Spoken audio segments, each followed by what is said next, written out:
అందరికీ నమస్కారం అండి. Welcome back to Mahabubnagar loans.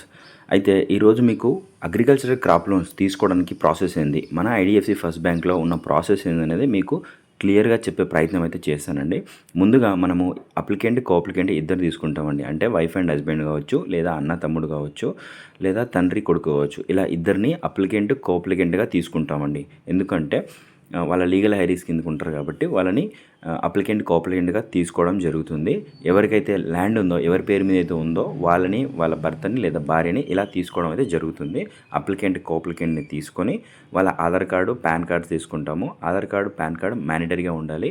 And ఒక పాస్పోర్ట్ సైజ్ ఫోటో తీసుకుంటాం. అండ్ ల్యాండ్ బుక్ ఉంటుంది కదండి, మనకు పట్టా పాస్బుక్ జిరాక్స్ ఉంటుంది కదా, ఈ మూడింటిని జిరాక్స్లు తీసుకొని అప్లికేషన్ అనేది తీసుకుంటాము. తీసుకొని 1 or 2 అవర్స్లో సిబిల్ స్కోర్ ఎంత ఉంది, వీళ్ళకి ఏం ప్రాబ్లం ఉందనేది చూసేసి వాళ్ళకైతే అప్డేట్ ఇస్తాము. అప్డేట్ ఇచ్చినాక సిబిల్ గిన బాగుంది అని అనుకుంటే ఉన్న ల్యాండ్ ఎలిజిబిలిటీని బట్టి వాళ్ళకు ఓల్డ్ పహానీలు అనేవి అప్లై చేయమని చెప్పడం జరుగుతుంది. 1995 నుంచి 2025 వరకు ఈ మధ్యలో ఒక 4 లేదా 5 సంవత్సరాలు అవి తీసుకొని వచ్చినా సరిపోతుంది. మనకు పహానీలు తీసుకొని వచ్చాక లీగల్గా అనేది ఇస్తాం మేము. అడ్వకేట్కి ఈ ఈ ల్యాండ్ అనేది లీగల్గా బాగుందా అని చెప్పేసి అడగడానికి అడ్వకేట్ అడ్వైస్ తీసుకుంటాము. తీసుకొని లీగల్ కంప్లీట్ చేసుకొని మనము లాగిన్ అనేది చేస్తాము.